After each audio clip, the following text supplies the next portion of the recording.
मंच पर आसीन मेरे मालिक गुरुदेव भगवान एवं माँ जी के चरणों में मेरा शत शत नमन। भाइयों, देखो,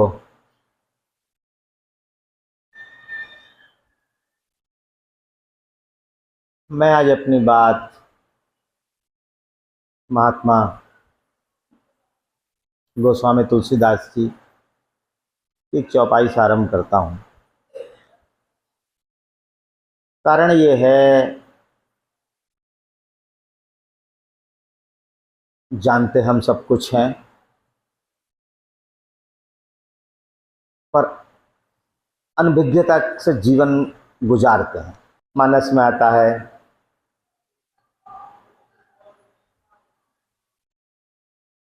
कर्म प्रधान विश्व करी राखा, जो जस करे वो ता फल चाखा। अर्थ ये है, हमारा जीवन लगभग नहीं सारा ही इसी चौपाई पर निर्भर है। जिस तरह का हम अपना जीवन यापन करते हुए, संसार का भोग करते हुए जिस तरह के कर्म करते हैं, परमात्मा की न्याय व्यवस्था हमें उसी के अनुरूप उसका फल समय आने पर देती ही देती है। इसी के अनुसार हम सभी प्राणियों का जीवन यापन होता है। मेरी बुद्धि के अनुसार, जो मैं धार्मिक ग्रंथों को पढ़ता हूँ, किसी महात्मा की जीवन शैली पढ़ता हूँ, सभी का यही कहना है, उपदेश है कि सब कुछ क्रिया की प्रतिक्रिया ही होती है। अगर क्रिया होगी तो प्रतिक्रिया अवश्य ही होगी। पर ये हम सब लोगों का स्वभाव, हमारे मन का अल्लड़पन, हमारा सब कुछ जानते हुए भी हर एक जानता है कि हम जैसा करेंगे वैसा परमात्मा की न्याय व्यवस्था हमको उसी का प्रतिरूप उसका फल देगी ही देगी। सब कुछ जानते हुए, सब कुछ देखते हुए, सब कुछ मानते हुए भी हमारा मन उस बात को स्वीकार करने के लिए तैयार नहीं होता है। आप मेरी बात से सहमत कम होंगे। कारण यह है कि जैसी हमने क्रिया करी है उसकी प्रतिक्रिया जब आती है, तभी हम लोग गुरु दरबार, विधाता, परमात्मा, अपना इष्ट, उससे अपने जिस उसकी प्रतिक्रिया होती है उसके लिए क्षमा याचना करने पहुंच जाते हैं। पर मेरा मालिक एक बात बोलता था, वो बोलता था कि देखिएगा, ये जो भवसागर है, संसार है, इसकी तुलना उन्होंने करी है स्वप्न से। संसार और स्वप्न की एक ही प्रतिक्रिया है, एक ही चीज है। जिस तरह हमको संसार में कोई चीज मिल जाती है, हम उसको अपना मानने लगते हैं, चाहे वो मान हो, मर्यादा हो, अभिमान हो, यश हो, धन हो, वैभव हो, स्वास्थ्य हो, हम उसमें अपनत्व जोड़ लेते हैं। पर परमात्मा कह रहा है कि ये तेरा कुछ भी नहीं है। देखो मैं आपसे उदाहरण देता हूँ, किसी का स्वास्थ्य खराब होता है तो गुरु दरबार में क्या क्या कहता है कि मालिक बहुत परेशानी हो रही है, इन परेशानियों को कम करिएगा। अरे जब जैसा कर्म करा है उसकी प्रतिक्रिया तो होगी ही होगी। गुरुदेव धन का अभाव है, धन की व्यवस्था करवाओ। गाड़ी का अभाव है, मकान का अभाव है, पैसे का अभाव है, स्वास्थ्य का अभाव है, इस तरह के अभाव हैं, इनकी पूर्ति करवाइएगा। ये पूर्ति इसीलिए नहीं हो पा रही क्योंकि वो क्रिया की प्रतिक्रिया चल रही है, क्योंकि वो तुम्हारा है ही नहीं। इसी तरह स्वप्न में जो हम देखते हैं, स्वप्न में आज हम राजा बन गए, करोड़पति बन गए, वहां घूमने चले गए, इतना बढ़िया वैभव इस्तेमाल कर रहे हैं, गाड़ी इस्तेमाल कर रहे हैं। आँख खुलने के बाद वो सारा वैभव एक सेकंड में समाप्त हो जाता है। तो मेरा मालिक बोलता था, जिस तरह स्वप्न है, जिस तरह स्वप्न लोक है, इस लोक को भूलोक कहा तो जाता है, पर ये भी स्वप्न लोक ही है। स्वप्न लोक इसलिए उन लोगों के लिए बताया गया क्योंकि जो मूढ़मती है, मूढ़मती है। हम इस संसार का इस्तेमाल अपने काम के लिए कर रहे हैं, इसलिए महापुरुषों ने, संतों ने हमको मूढ़मती बताया है। और साधु संत हैं, ऋषि मुनि हैं, वो इस संसार में जन्म लेने के लिए, भगवान है, परमात्मा है, वो भी व्याकुल रहता है कि किसी ढंग से इस भवसागर में जन्म लिया जाए और परमात्मा का चिंतन करा जाए। उनको मूढ़मती नहीं कहा जाता। कारण क्या है? वो उस संसार का इस्तेमाल किसी और तरह से करते हैं। हम लोग संसार का इस्तेमाल किसी और तरह से करते हैं। मालिक मेरे एक उदाहरण से बात अपने समझाने का प्रयास करता है। हम जिस तरह किसी, ये महिलाएं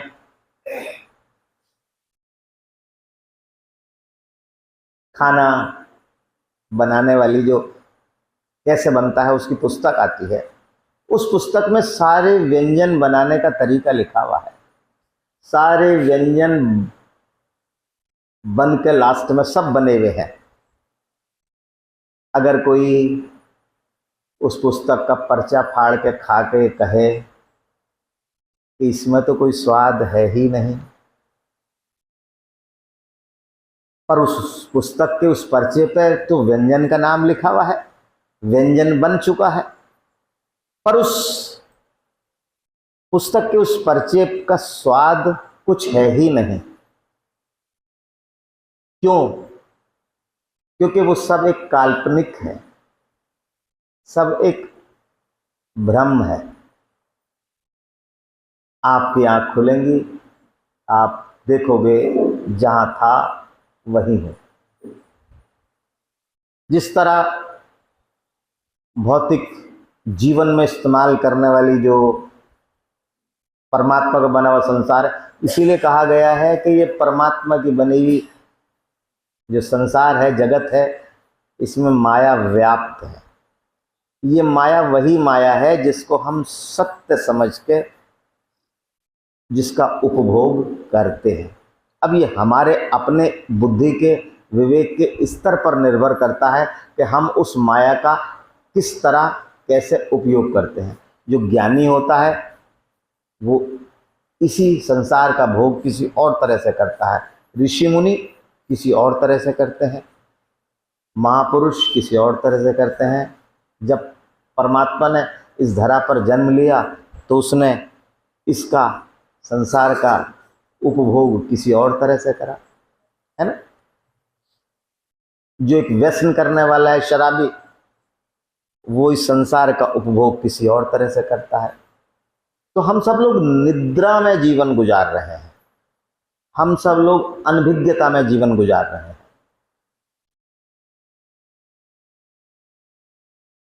हम ये सोचते हैं कि सब कुछ हमारा ही है और हमारा ही रहेगा, पर ये परमात्मा की सत्ता है। वो कहता है कि जो दिया है वो तेरे से छीन लिया जाएगा, तू छोड़ने का नहीं, छीन लिया जाएगा, है ना। और जो संत होते हैं, महापुरुष होते हैं, जो आध्यात्मिक, जिनको उपलब्धि प्राप्त हो जाती है, आत्मबोध हो जाता है, उनसे संसार छीना नहीं जाता है, वो संसार को स्वतः छोड़ देते हैं। इसीलिए क्या कहा जाता है, जो महापुरुष इस भवसागर को छोड़कर जाता है, तो ये कहा जाता है कि उन्होंने अपना शरीर, अपना चोला छोड़ दिया। और हमसे मौत आती है, एक रैपट मारती है कि छोड़ रहा है या नहीं छोड़ रहा है, चल, हमसे जबरदस्ती छुड़ाया जाता है। संतों से, महापुरुषों से छोड़ा जाता है। हमसे इसलिए छुड़ाया जाता है क्योंकि हम लोग एक निद्रा में जी रहे हैं, नशे में जी रहे हैं, स्वप्न लोक में जी रहे हैं। मुझे एक छोटा सा प्रसंग याद आ रहा है। एक हुआ है नसरुद्दीन शाह। एक बार ऐसा हुआ, शाम के नंबर में वो आ रहा था अपने घर, कहीं से बहुत ज़्यादा मदिरा पान कर लिया, शराब पी ली। अब इतनी शराब पी ली कि उसे अपना होश नहीं रहा, लड़खड़ाता रहा, इधर दीवार से टकराए, उधर टकराए, गिर जाए, पता लगा कहीं से खून निकल गया, कहीं से छिल गया चेहरा। गिरता पड़ता घर पहुंचने के आसपास था। सोचा कि आज पत्नी को पता लग जाएगा कि आज फिर पी के आ गया, घर में झगड़ा होना ही होना है, तो कुछ ऐसा करा जाए कि जिससे पत्नी को ये एहसास ना हो कि पी के आया है। ठीक है, चुपके से किवाड़ खोले और जाने के बाद शीशे के पास गया और अपनी मल्लम पट्टी करी। मल्लम पट्टी करने के बाद आकर लेट गया। सोचने लगा कि अगर पत्नी ये कहेगी कि ज़्यादा पी के आया, तो मैं कह सकता हूँ कि अगर ज़्यादा पी के आया होता तो अपनी मल्लम पट्टी अपना आप करने का होश ना होता। मल्लम पट्टी कर ली, इसलिए होश में हूँ, और गिर गया था धोखे से। मैं मदहोश नहीं हुआ, जो गिरता पड़ता आया। ठीक है, सोच के लेट गया। पत्नी को एहसास हुआ कि वो आ गया।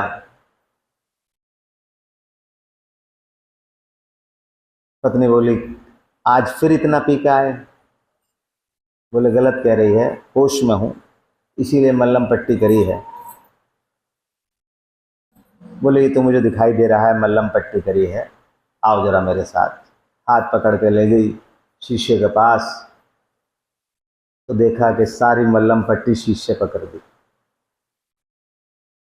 तुम्हारा चेहरा कहीं कोई मल्लम पट्टी नहीं करी, तुमने शीशे में मल्लम पट्टी कर दी। इतना तुम्हें होश नहीं रहा कि कहाँ करनी चाहिए थी, कहाँ कर दी।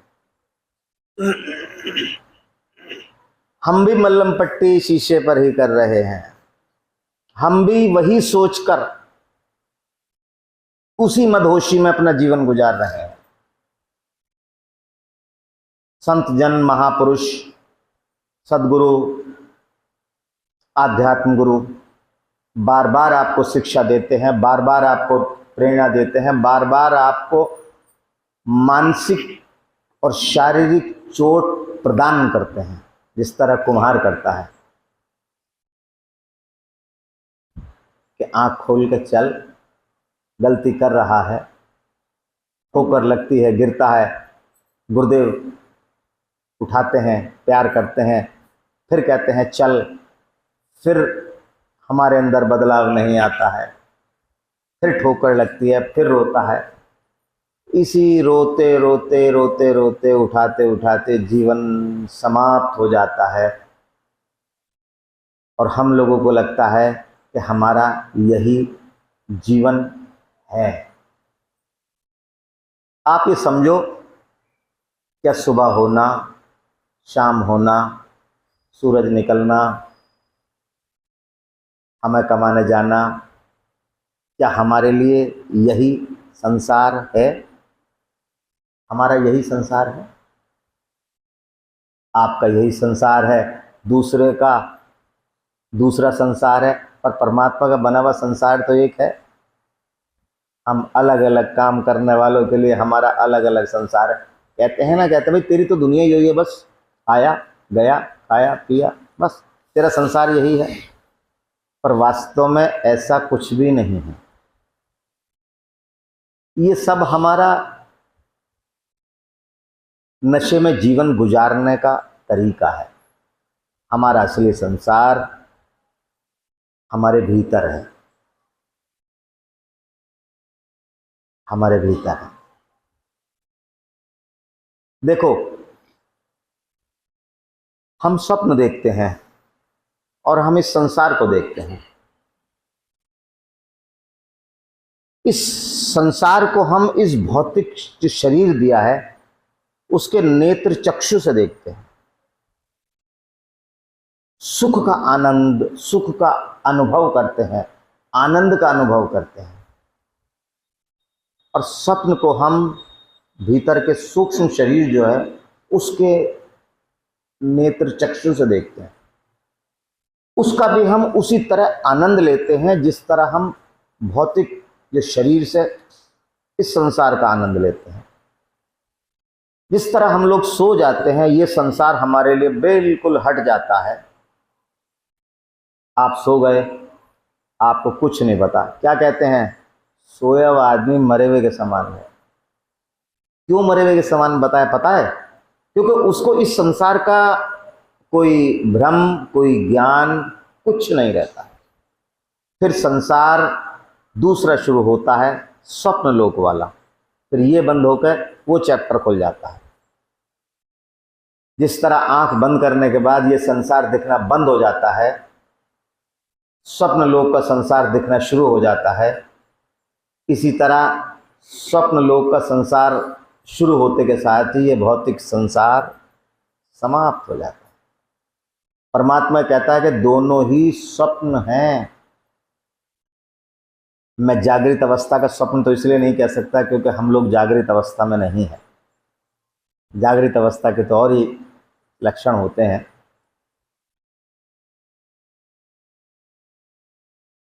वो हम ये कह सकते हैं कि वो ये भौतिक जो शरीर है इससे स्वप्न देख रहे हैं, और वो आंतरिक जो शरीर है हमारा, मन के नेत्रों से स्वप्न का देख रहे हैं संसार।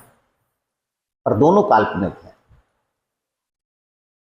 इतना सब कुछ,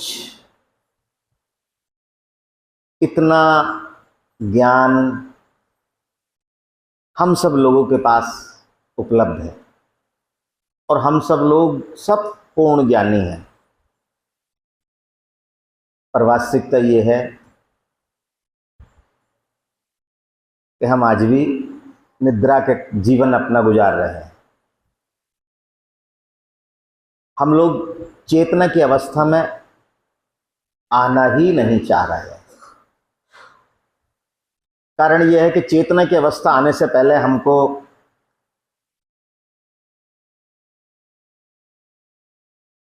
शारीरिक, मानसिक, आर्थिक तो मैं नहीं कहूंगा, शारीरिक और मानसिक कष्टों के वन से गुजरना होता है। जिस तरह आप महिलाएं सोने के आभूषण पहनती हैं, आभूषण पहनने से पहले सोने को अग्नि में तपना पड़ता है, और इतना तपना पड़ता है कि वो अपना रंग रूप स्वरूप बदल देता है, लाल हो जाता है। तपने के बाद तब वो आभूषण बनने योग्य होता है। अब हम तपने की अवस्था तक पहुंचना ही नहीं चाह रहे। मेरा अपना ये मानना है।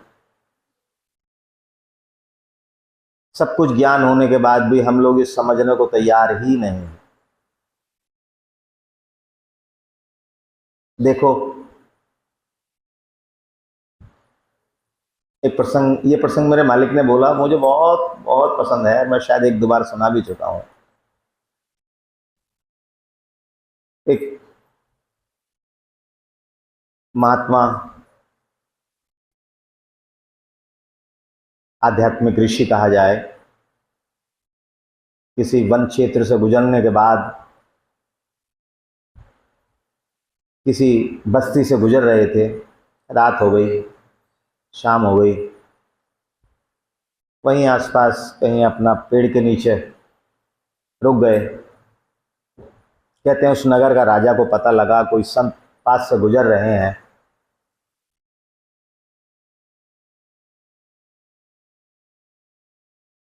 मिल लिया जाए, दर्शन कर लिए जाएं। देखो, ऐसा ये मत समझो कि राजा को किसी चीज की कमी होती है। पूर्ण राजा भी नहीं है, पूर्ण राजा भी नहीं। एक मैं उदाहरण देता हूँ। ये जो हमारे मोदी जी हैं प्रधानमंत्री, पूर्ण है, सब कुछ है, पर कहीं ना कहीं कुछ ना कुछ कमियां जरूर हैं। इसीलिए वो चारों तरफ भागते रहते हैं हम सब लोगों की पूर्ति करवाने के लिए। तो पूर्ण नहीं है। तो राजा महापुरुष के पास, संत के पास आया, आके बोला, महाराज, एक हर समय जीवन में एक मन में एक दुविधा सी पली रहती है, और क्योंकि मैं अपने सारे संसाधन लगाने के बाद भी उस उलझन से निकल नहीं पाता हूं। कोई ऐसा आप कुछ बताएं, उस उलझन को शांत कर दें, क्योंकि आप ज्ञानी पुरुष हैं, आध्यात्मिक पुरुष हैं, आपकी बहुत नाम है, ख्याति है। संत बोले, क्या बात है भाई, इतनी ज्यादा, राजा होने के बाद इतनी व्याकुलता, ये तो राजा को शोभा नहीं देता। अगर आप व्याकुल रहोगे तो जितने ये आपकी प्रजा है, इनकी व्याकुलता कैसे सहन कर पाओगे? क्या बात है? राजा बोला, महाराज ये समझ लो कि मैं ये चाह रहा हूं, आप आध्यात्मिक पुरुष हैं, ईश्वर से, परमात्मा से ज़्यादा लगाव है, ज़्यादा समीप है। हम लोग तो राजकाज में फंसे रहते हैं, आपका तो काम केवल परमात्मा का चिंतन ही है। तो हमसे ज़्यादा परमात्मा के करीब आप हैं, हम तो बहुत दूर हैं।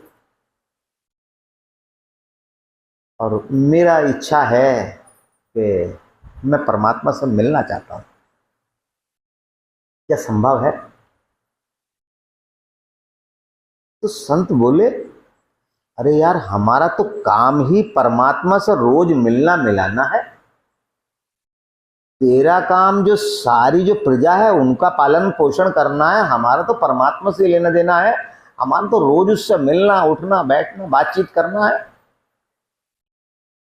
बोले, तो महाराज क्या फिर मेरा भी सौभाग्य हो सकता है कि मुझे आप मिलवा दो? बोले, क्यों नहीं मिलवा सकता? अरे हमारा तो काम ही है, जो मिलना चाह रहा है परमात्मा से, उसका हाथ पकड़ के परमात्मा के हाथ में दे दिया कि पकड़, तू चाहे तो बता। बोले, गुरुदेव बिल्कुल चाह रहा हूं, आप बताइए किस ढंग से। बोले, काम कर, जब भी किसी राजा के पास कोई सेवक पहुंचता है, उसका नाम, और मिलना चाहता है, तो उसका नाम पता लिखा होता है कि वो मिलना आया है, और वो तो दुनिया का राजा है। तू अगर मिलना चाहेगा तो परमात्मा मेरे से कहेगा, कौन है, किससे मिलवाने लाया है, परिचय दे। तो एक काम कर, एक कागज पे अपना नाम वाम सब कुछ लिख दे। ठीक है। राजा ने अपना नाम, अपना पद, उम्र सब लिख दिया। लीजिए महाराज। महाराज बोले, ये क्या है भाई, मैं तुझसे क्या मांग रहा हूं और तू क्या दे रहा है? बोले गुरुदेव आप मेरा नाम मालूम कर रहे हो, मेरा पता मालूम कर रहे हो, मेरी उम्र मालूम कर रहे हो, मेरे ग्राम का नाम मालूम कर रहे हो। बोले तेरा नाम क्या है? तूने लिखा है इस पे ये नाम है। अगर तेरा नाम मैं आज से ये नाम काट के दूसरा नाम रख दूं तो क्या तू उस नाम से संबोधन तेरा हो जाएगा या नहीं? बोले हो जाएगा। बोले तो तेरा तो ये नाम नहीं है, तेरा नाम क्या है? आज तेरा नाम अगर राकेश है और कोई अगर तुझे सुरेश बोलना शुरू कर दे तो राकेश खत्म, सुरेश शुरू। तेरा नाम क्या है? बोले महाराज मैं तो इसी नाम से जाना जाता हूं। बोले जाना जाना अलग चीज है, नाम क्या है? मैं अगर परमात्मा से कहूंगा कि ये आदमी इस नाम से जाना जाता है, तो परमात्मा ने अगर मुझसे कहा कि इस नाम से अगर 10 आदमी जाने जाते हो तो कौन सा वाला है? नाम तेरा क्या है? बड़ी दुविधा में पड़ गया। बोले और तूने अपना पद लिखा है राजा, आज तू राजा है और तू अगर भिखारी हो गया तो क्या अगर तेरा नाम सुरेश है तो तू अब राजा सुरेश कहा जाता है, तब भिखारी सुरेश कहा जाएगा। तेरा पद बदल गया तो तू राजा तो नहीं रहा, राजा तो तू नहीं है क्या? तो वो पहचान लिख। अब तूने अपनी अवस्था लिखी है, आज तेरी अवस्था अगर 42 वर्ष है तो क्या 20 वर्ष पहले क्या तू नहीं था? क्या 40 वर्ष आगे क्या तू नहीं रहेगा? बोले महाराज नहीं रहूंगा। तो बोले तेरी अवस्था क्या है? बोले महाराज मैं तो यही अपनी अवस्था समझता हूं, यही अपना पद समझता हूं, यही अपना नाम समझता हूं। बोले नहीं, तू अपना सही नाम, रूप, अवस्था, उम्र ये लिख के दे, तभी तो मैं परमात्मा को वो दूंगा और तभी परमात्मा तुझे अपने दरबार में बुलाएगा, वरना उसकी अनुमति के बिना तो मैं तुझे उसके दरबार में नहीं ले जा सकता, बाहर ही खड़ा रखूंगा। बोला महाराज मैं तो अभी तक यही जानता था कि मेरा यही नाम वो है। बोले नहीं, सही आ जा, ये तेरा नाम, तेरा पद, तेरी उम्र तो इस संसार में आने के बाद तुझे ये किसी दूसरे ने दी है। परमात्मा ने तुझे जो दिया है, जो तेरी उम्र दी है, जो तेरा नाम दिया है, जो तेरा स्वरूप दिया है, उस नाम स्वरूप उम्र को बता। कहते हैं राजा ने संत के पैर पकड़ लिए कि महाराज मैं इससे ज्यादा कुछ और जानता ही नहीं। संत बोले जिस दिन तुझे ये ज्ञान हो गया कि तू कौन है, उस दिन तुझे मेरे सहारे की जरूरत नहीं पड़ने की। तू जहां होगा परमात्मा खुद तेरे से मिलने के लिए व्याकुल रहेगा, वो खुद परेशान रहेगा कि तेरे से मिल लूं।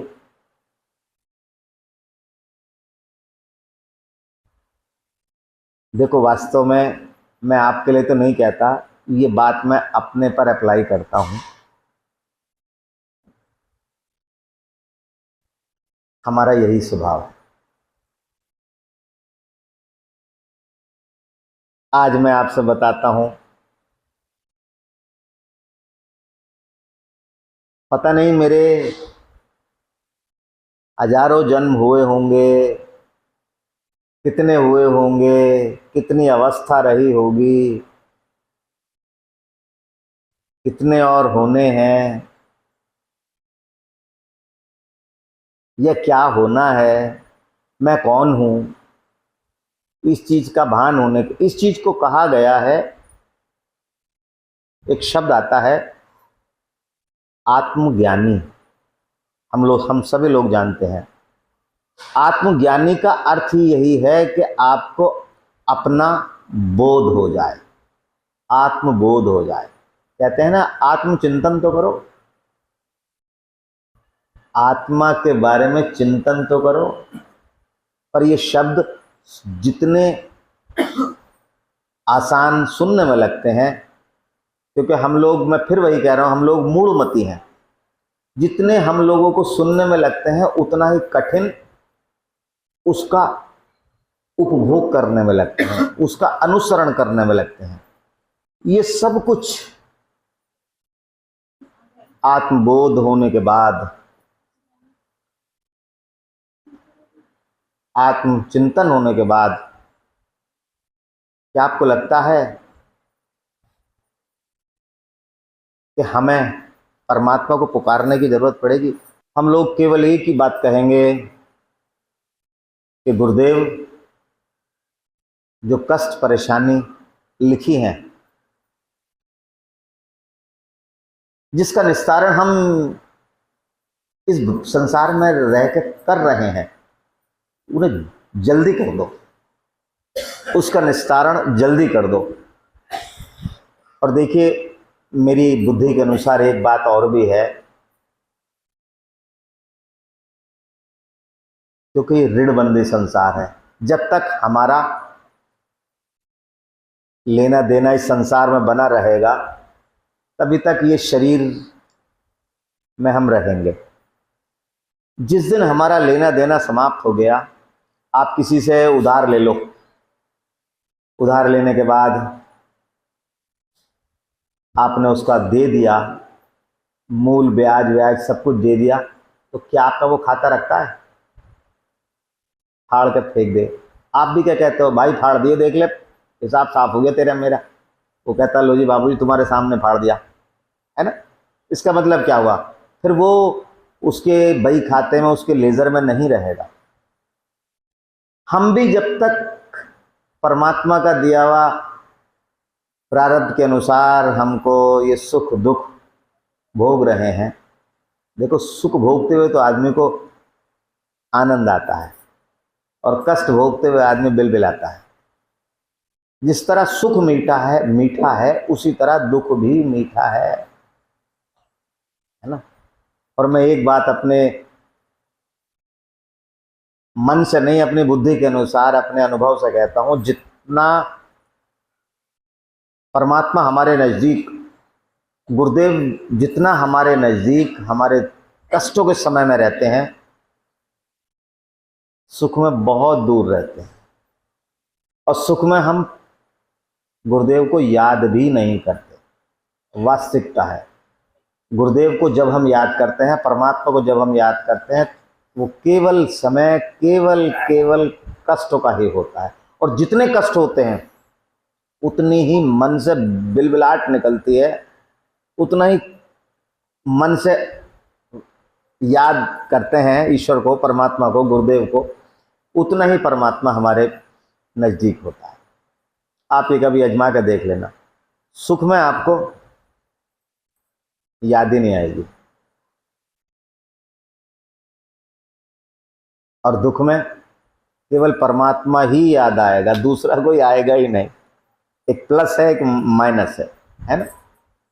एक उदाहरण मैं आपको और देता हूँ। आपके घर मोहल्ले में पड़ोस में शादी हो रही हो, जिसकी शादी होगी उसे परमात्मा का नाम ही याद नहीं आएगा उस वक्त, तो जल्दी जल्दी जल्दी जल्दी जल्दी जल्दी।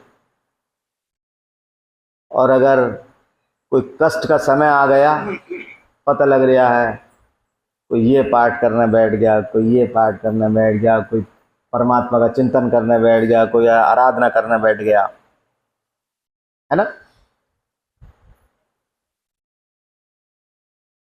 उस समय उनके मन की जो बात होती है वही निकलती है। मैं इसलिए अनुभव से बता रहा हूँ, ये मेरा मालिक भी बोलता था, आपसे जब कहा जाता है कि बोलो, तो जो सुख में होता है ना, वो बोल ही नहीं पाता है। जो कष्ट में होता है, वो उस समय वो बात बोल उस समय उसके मुख से वो बात निकलती है जो उसके मन के भीतर होती है, जिस वजह से वो अति पीड़ित है, चाहे वो शारीरिक हो, चाहे वो मानसिक हो, चाहे वो आर्थिक। हम लोगों को भी ये देखना चाहिए, सोचना चाहिए, भाई मेरी इच्छाओं के अनुसार तो ये है कि आप परमात्मा से कहो कि जितना कष्टों का समय है वो सारा इकट्ठा करके एक ही बार दे दे, है ना, सारा एक बार दे दे, आगे को सुख का जीवन गुजरेगा। पर हम लोग कह ही नहीं पाते। परमात्मा तो चाहता है कि भाई तेरा हिसाब जल्दी नक्की कर दूं, हम कहते ना बहुत हो गया, बहुत हो गया। हर एक के मुख से निकलता है कि इतना दुख दे रखा है परमात्मा ने मुझे, पता नहीं सारे दुख मेरे ही नसीब में है। पर ऐसा नहीं है, ऐसा नहीं है। लगता ही है हमको कि सबसे ज़्यादा कष्ट हमारे हैं, पर वो कष्ट नहीं है, वो हम लोग अपना भुगतान कर रहे हैं। और जितना हो जाए उतना बढ़िया है। मेरा मालिक बोलते थे, ज्ञानी भोगे ज्ञान से और मूर्ख भोगे रोए। हम लोग रोते हैं, अभी तो मूर्ख कहा गया हम लोगों को। आप कोई ज्ञानी हो, ज्ञानवान हो, उसके चोट लग जाए, अच्छा हुआ, परमात्मा ने बड़ी दया कर दी, पैर की हड्डी टूटनी थी और केवल जरा सी खाल घिसी है, कुछ नहीं, बहुत बढ़िया हुआ, परमात्मा तेरा लाख लाख धन्यवाद। ये ज्ञानी की बात है। और मूर्ख, अरे भैया नाश कर दिया, पैर छिल गया, खाल छिल गई, 8 दिन के लिए खाले बैठ गया, बड़ा ढेर कर दिया, ऊपर वाला भी अच्छे आदमी को देखता ही नहीं, है ना। अब परमात्मा कहता है कि मूर्ख आदमी, तुझे देख के तो तुझे केवल इतनी चोट दी है, अब तेरे भाग्य में तो कुछ और लिखा था, है। पर क्योंकि हम लोग ये सोच ही नहीं पाते, क्योंकि हम लोग ज्ञानी नहीं है, हम लोग निद्रा में जीवन गुजार रहे हैं, नशे में जीवन गुजार रहे हैं। अगर ज्ञानी होते तो हम कहते बढ़िया करा, बढ़िया करा, तूने कर दिया, चल भाई, सब कुछ तेरी इच्छाओं के अनुसार चल रहा है, ठीक है, अगर तू चाह रहा है ऐसा हो, ठीक है। हड्डी टूटती, तूने केवल पैर में जरा सी वो कर दी, बहुत अच्छा करा। तो मेरा तो आप सब लोगों से यही कहना है, विनम्र निवेदन है, प्रार्थना है और आदेश है, सब कुछ परमात्मा की इच्छाओं के अनुसार चल रहा है, हमें परमात्मा की इच्छाओं के अनुसार ही चलते रहने देना है, अपनी टांग नहीं अड़ानी है। और जहाँ हमारी टांग हम लोग परमात्मा के काम में अड़ाते हैं, तभी हम लोगों को कष्ट होता है। अरे गुरुदेव आप सब लोगों को अपने हाथों में उठाए गए हैं, आप उनके बालक हो, ये ना समझो कि सबसे ज्यादा अपार कष्ट दुनिया का हमें ही है ना। अपार कष्ट आप बुद्धि से सोच के देखो, जो लोग न परमात्मा का चिंतन करते हैं, न कभी गुरुमुख हैं, न कभी आत्मज्ञान के बारे में सोचा सुना, आप सोच के देखो, क्या सुख उन्हें ज्यादा है या सुख आपको ज्यादा है ना। उन्हें तो कुछ भी नहीं है, आपको अपार सुख है। ठीक है, अगले बार फिर अपना परमात्मा का चिंतन करेंगे, बहुत अच्छा है। ओम श्री गुरुवे नमः।